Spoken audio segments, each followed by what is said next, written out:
കാര്യങ്ങൾ നിങ്ങൾ നിയന്ത്രിച്ചാലുണ്ടല്ലോ, നിങ്ങൾ വിജയിക്കും. നിങ്ങൾ ഇപ്പോൾ ഉള്ള ആളെ അല്ലാതായി. ഒന്നാമത്തേത് സെൽഫ് ഡൗട്ടിനെ ഇല്ലായ്മ ചെയ്യാവുന്നതാണ്. ഒരിക്കലും നിങ്ങൾ നിങ്ങളുടെ കഴിവിനെ കുറിച്ച് സംശയിക്കരുത്. നിങ്ങൾ ആരാണെന്നാണ് നിങ്ങൾ വിചാരിക്കുന്നത്. പിച്ചവെച്ച കാലം മുതൽ, സ്കൂളിൽ പഠിച്ചിരുന്ന സമയം മുതൽ, കോളേജിൽ എത്തിയപ്പോൾ മുതൽ, പിന്നീട് ജോലിക്ക് പോയി തുടങ്ങിയപ്പോൾ മുതൽ എല്ലാ ദിവസവും രാവിലെ മുതൽ വൈകുന്നേരം വരെ നീളുന്ന കോമ്പറ്റീഷൻ ഇടയിൽ ഇപ്പോഴും നിങ്ങൾ പിടിച്ചു നിൽക്കുന്നുണ്ടെങ്കിൽ നിങ്ങളൊരു സംഭവമാണ്. ഒരിക്കലും സെൽഫ് ഡൗട്ട് അടിക്കരുത്. രണ്ടാമത്തത്, ഒരു കാരണവശാലും ലോൺലിനെസ്സിനെ പേടിക്കരുത്. ഒറ്റയ്ക്കായി പോവും എന്ന് നിങ്ങൾ പേടിക്കണ്ട. എന്തിനങ്ങനെ പേടിക്കണം? ഒറ്റയ്ക്കായി പോകൽ, ഒറ്റപ്പെടൽ എന്നതൊരു സ്വാതന്ത്ര്യമാണെന്ന് മനസ്സിലാക്കണം. ഒറ്റപ്പെടുക എന്നത് ഓപ്പർച്യൂണിറ്റി ആണെന്ന് മനസ്സിലാക്കണം. പലർക്കും പറ്റുന്നില്ലെന്നേ അത്.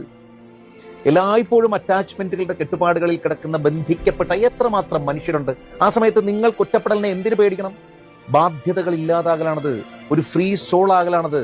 അങ്ങനെ അല്ലാത്ത റിയാലിറ്റി അനുഭവങ്ങളിലൂടെ കടന്നുപോകുന്ന മനുഷ്യരുണ്ട്. എന്നാലും ഒറ്റപ്പെട്ടു പോകുമോ എന്ന് കരുതി ജീവിച്ചാൽ പിന്നെ എന്തോന്ന് ജീവിതം അത്? 3, ഇൻസെക്യൂരിറ്റിയാണ്. അതും നിങ്ങളുടെ സൗന്ദര്യത്തെക്കുറിച്ച്, നിങ്ങളുടെ ശരീരഘടനയെക്കുറിച്ച്, നിങ്ങളുടെ ജീവിത നിലവാരത്തെക്കുറിച്ച്.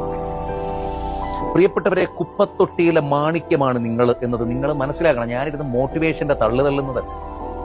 നിങ്ങൾ ചിന്തിച്ചു നോക്കിയേ, നിങ്ങൾ ചെയ്തു കൂട്ടിയ മനോഹരമായ കാര്യങ്ങൾ, ഇനിയും ചെയ്യാനിരിക്കുന്ന എത്രയോ കാര്യങ്ങൾ, നിങ്ങളുടെ സൗന്ദര്യത്തിൽ നിങ്ങൾ ഡൗട്ട് അടിച്ചാൽ പിന്നെ പോയില്ലേ.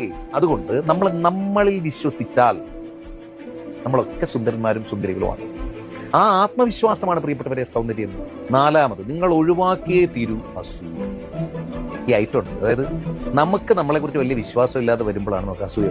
അതാണ് എന്റെ സയൻസ്. അതായത് ഇപ്പൊ എനിക്ക് ഒരാളുടെ കഴിവ് കണ്ടിട്ട് അയാളുടെ അസൂയ തോന്നുകയാണെങ്കിൽ ഞാൻ എന്റെ കഴിവിൽ ഇൻസെക്യൂർ ആണ്, അല്ലെങ്കിൽ എനിക്കൊരു ഇൻഫീരിയോറിറ്റി കോംപ്ലക്സ് ഉണ്ടായി എന്നുള്ളതാണ് എന്റെ അർത്ഥം. അല്ലേ?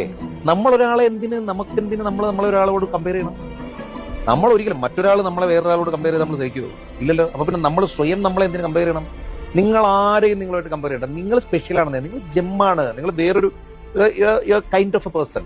എല്ലാവർക്കും ഒന്നും കിട്ടാത്ത വളരെ സ്പെഷ്യൽ ആയിട്ടുള്ള ഒത്തിരിയേറെ ഗുണങ്ങളുള്ള ഒരാളാണ് നിങ്ങൾ. അതിൽ പലതും നിങ്ങൾ കണ്ടെത്തി കഴിഞ്ഞു. ഇനിയുള്ളത് കണ്ടെത്തിയാൽ മതി. 5 പ്രധാനപ്പെട്ടതും, കഴിഞ്ഞതിനെ ഓർത്ത് റിഗ്രറ്റ് ചെയ്യരുത്.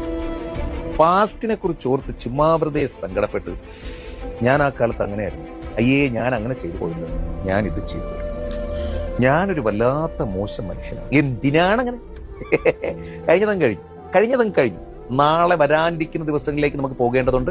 ഇപ്പൊ നമ്മൾ ജീവിച്ചിരിപ്പുണ്ട്. നമുക്ക് കുറേയേറെ പുതിയ കാര്യങ്ങൾ ചെയ്യാനുണ്ട്, പുതിയ മനുഷ്യരെ പരിചയപ്പെടാനുണ്ട്, പുതിയ സ്ഥലങ്ങൾ കാണാനുണ്ട്, പുതിയ പുസ്തകങ്ങൾ വായിക്കാനുണ്ട്, പുതിയ ആശയങ്ങളിലൂടെ കടന്നു പോകാനുണ്ട്, പുതിയ കാഴ്ചകൾ കാണാനുണ്ട്.